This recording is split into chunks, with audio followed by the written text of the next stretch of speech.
Okay, maintaining servers. So this chapter will cover the following: Windows Server Update Service, Defender, and Backup and Restore. No? So dito is somehow similar to disaster recovery. Now ito na may security feature niya. No? And to get automatic update from the WSUS server, not directly from the internet, no, we need to implement WSUS, Central Repository. Ideally, dapat ang server walang connectivity sa internet for security reason. No? So, hindi yung kinoconnect sa internet. So, meron kang WSUS that will push the update to all server. Okay? Yan din sir, di ba nagmamanage ng workstation sa server? If ipupush yung Yes. installation ng updates. Tama ka. So, magpupush siya ng update sa Windows 10, Windows 7, 2016, 2019. Kung i-approve or i-ignore. Correct. You need to approve kung gusto niyo talaga i-push. Kasi hindi lahat ng downloads are related. Let's say, wala ka namang Office 2016. So, hindi mo i-approve yun, di ba? Nakalala na yung mga .net. Oo, yung mga .net, di naman masyadong kailangan yung iba. So, huwag mo na i-approve, okay? So, I sent you the installation steps, pero ito yung mas kompleto. No? So, foundation, the WSUS, it's a feature which push service pack, hotfixes, and ano pa ba? Update, no? Whether Microsoft Office, operating system, .NET, and so on.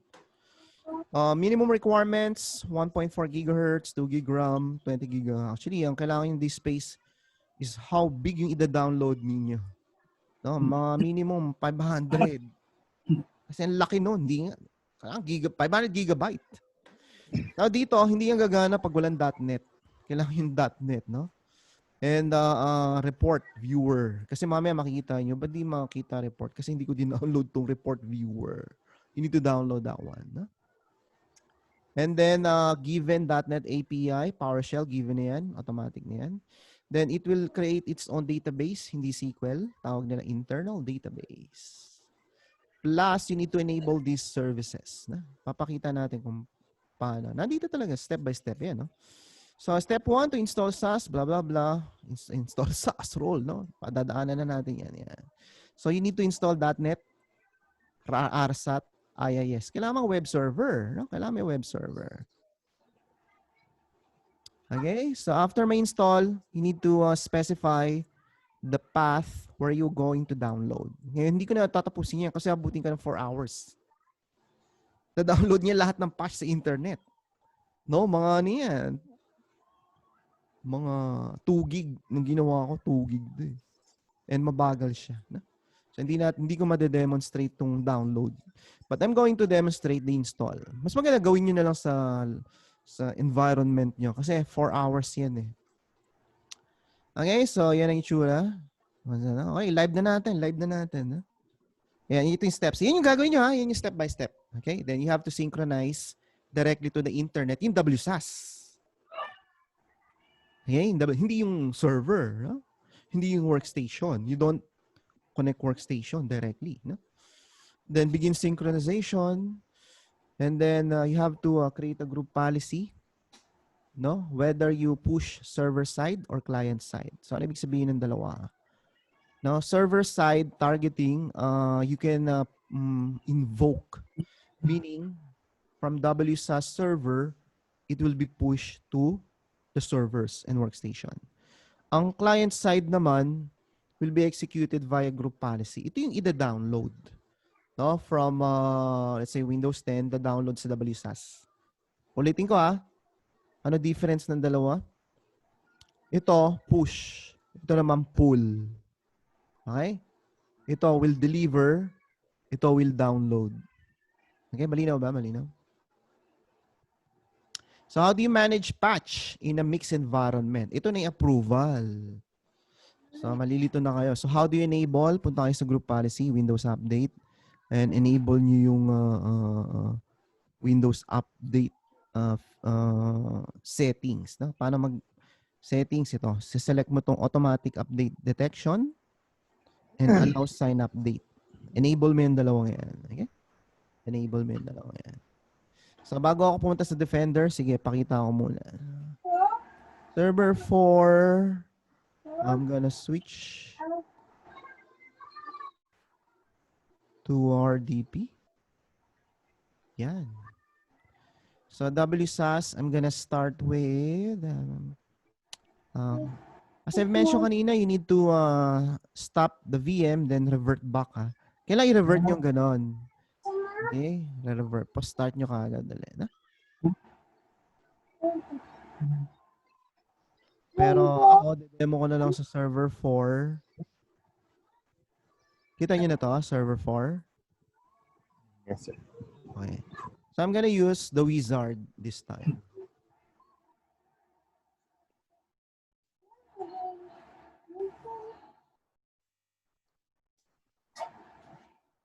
So add role.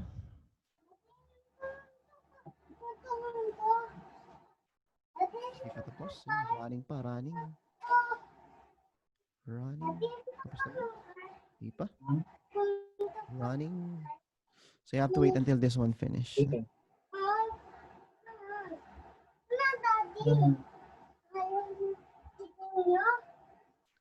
Ay, naayos ni Daddy yung ano. Ay, naayos yung remote. Hinanap nila yung remote. Hanap nila yung remote.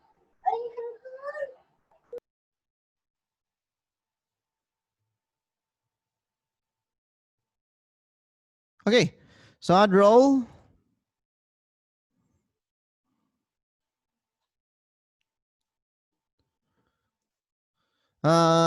We're gonna do role base. When you say role base, install yung feature sa server.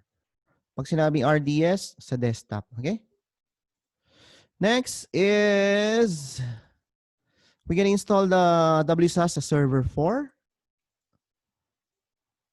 And then the WSAS is at the bottom. Ayun na. Windows Server Update Service. Then it will automatically pick the dependency, yung mga kailangan niya to have a successful installation. Add features.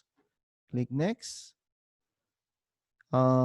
If you notice, it selected the latest .NET. Kailangan kasi yung .NET na yan. Okay? And then these are all needed since ang update will be pushed via HTTPS. Okay? Pansinin nyo, hindi niya sinelect yung HTTP. Okay? So, things to note, at least one WCS network card must be downloaded, must be connected sa internet kasi you're gonna download all the update. Na? And then WSAS is using SSL for secure communication. Na? So, we need internal database plus in WSAS service. Okay? Then, yung path will all downloaded patches, hotfixes, dump natin sa WSAS folder. No? Mano-mano. Yan. So, you need to create that one. And then, as much as possible, select restart. So, changes will take effect. And then, that will take a while. Matagal to.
Okay, so config installation succeeded. And then you need to launch post-installation task. You will notice meron ditong post-install, so you have to continue.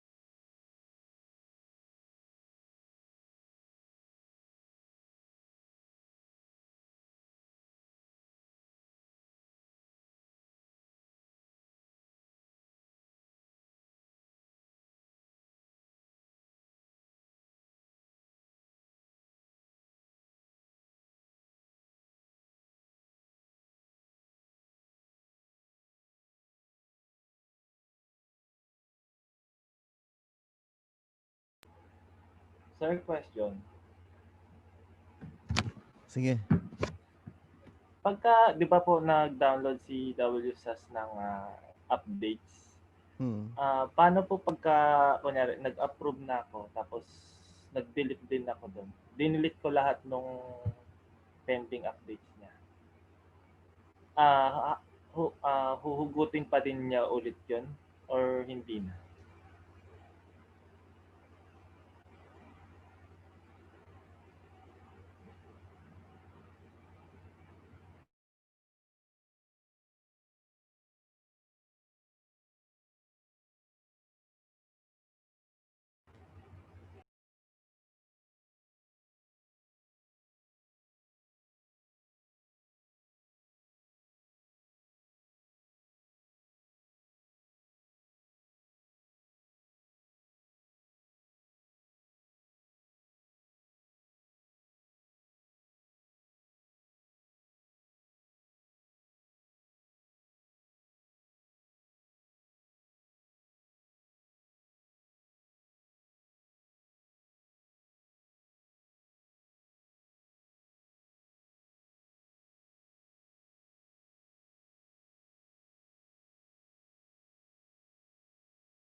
Ayan, completed. So we have WSAS. Open WSAS. Yan na. Windows Server Update Services.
Okay, before we begin, we need to configure a lot of things. Napakadami nito.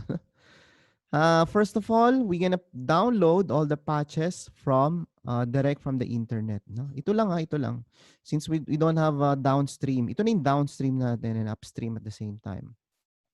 Kung may password yung internet nyo, you need to supply domain username and password. Na? Since direct ako, wala na. So, we're gonna connect directly to the internet. Ito yung matagal. Kasi, it will, pasa nyo to, this will take several minutes. So, hindi ko naantayin yan. No, kasi magda-download yan ng 100 gig of hotfixes, patches, and updates. So, lahat ng ida-download niya, I just like to show you, it will be under c:/wsas. Babagal na yung connectivity natin, tsaka yung Zoom natin.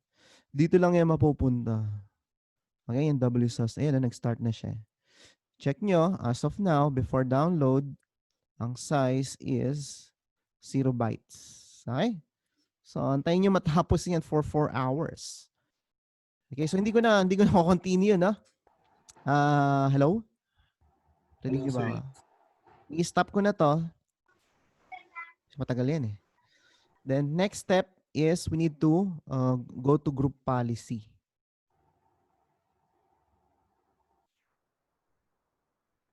We need to go to group policy. Ay, lumiit. Sir, question. Yeah, go ahead. Sir, yung WSUS na yan, kumbaga, i-apply yan, kumbaga parang may sariling server?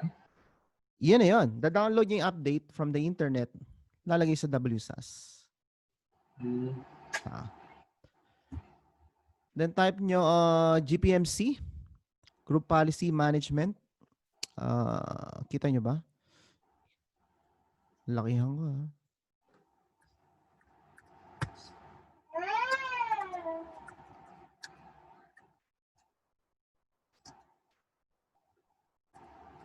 Then we need to implement at least 3 group policy. Yan. So tinype ko gpmc.msc. Punta ka dito sa domain level. Right click, new. Create a GPO. So new group policy object for WSUS. Okay. Then ayun yung policy. Then you need to edit. So right click, edit. Nasa book to lahat ng sinasabi ka. No? Edit. Then you have to look for a specific policy. Hanapin natin. So, saan yung policy na yun? Ito yan.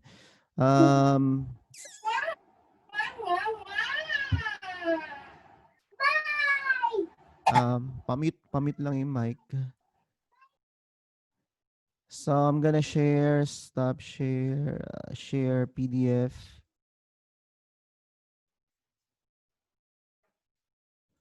Yan, kita niya, kita niya. So, asan yung group policy ito na?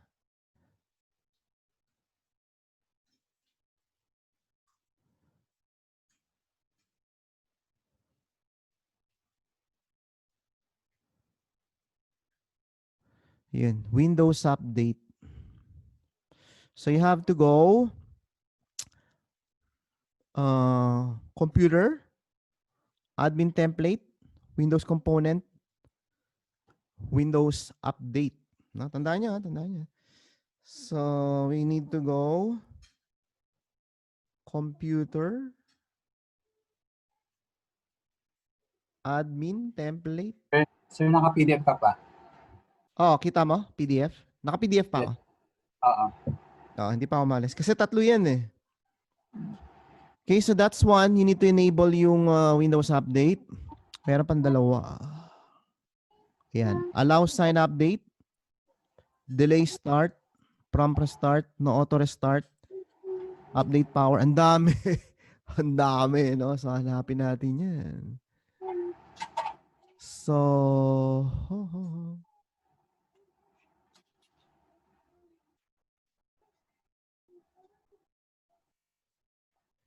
ano pa? Sige. Sabi nila. May lakad si Jmar. Umuwi na si Jmar. Wala si Jmar.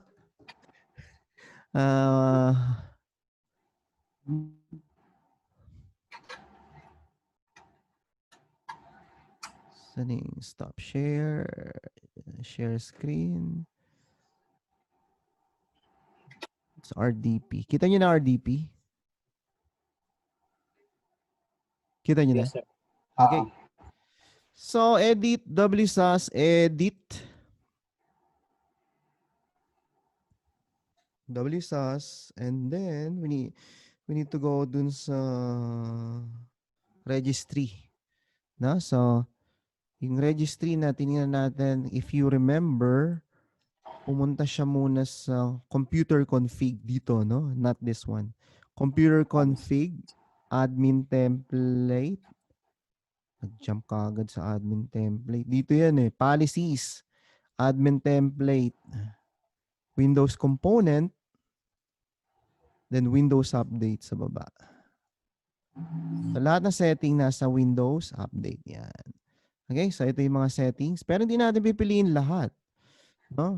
Mamimili tayo. Sige, mamili tayo. Auto update. Now, sort ninyo. Click sort para A, B, C, D, E. No? Sorted. So, the one I'm looking for is automatic update detection frequency. Automatic update detection frequency, edit, enable. Ano lang siya, no? Enable. Okay? Now, how long you would like to download? Ano yung frequency? Every 22 hours. Okay, magda-download siya every 22 hours. Another one, config auto updates. So you don't have to do anything. Enable. Okay? Then dito sa auto update, auto download, pero notify for before installation. Okay? So every day, magda-download alas 3 na madaling araw. Okay, ano pa ba? Ano pa ba? No auto restart. Para yung mga naka-desktop, hindi mag-reboot kasi magugulat yun. Sino nag-reboot ng computer ko? Patay tayo. Ingat kayo daw sa mga ganong customer, no? Huwag kayo mag-auto start. Then reprompt for restart. Sabihin na we're gonna restart your computer in 30 minutes. Okay? So, di ba may nakikita kayo? Your computer will start in 30 minutes. Dami yan, dami. Dami dito, no? And then, what else? Yun lang. So, everything will be managed using group policy. Okay? Since ang group policy natin has been applied to the domain level, nasa taas siya, oh. Tapos ang computer mo nandito. Nandito yung computer mo eh. So, the moment they reboot, mapupush yung mga updates mo. No? Mapupush. Pakita ko yung Active Directory na dsa.msc.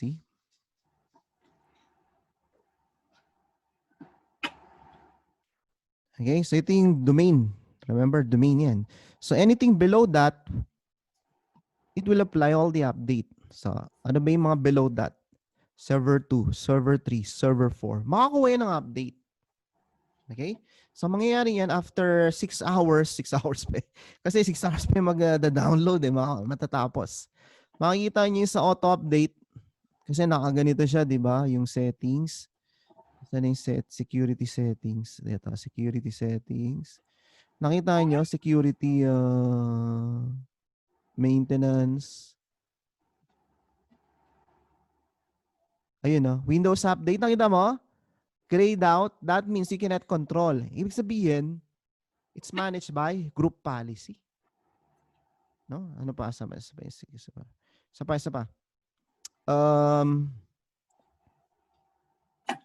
Saan yung update niya?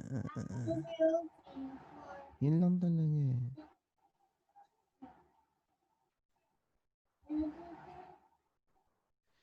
Sa Windows. Or control. Ay, settings nga daw. Settings.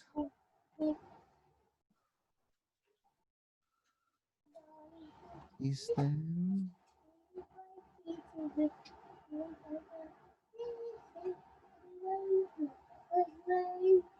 Update security yan.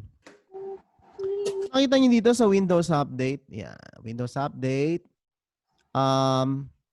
Update history 0. Walang apps, no? So, after nyan, it will automatically install. Makikita ninyo. As of now, available pa to. Check for updates. So, that means pag kilik ko yan, kukonek yan sa internet, which is not good. Mauubos yung bandwidth niya. Mamaya, naka-grayed out yan para hindi nyo makontrol. Naklik ko na yan. Okay?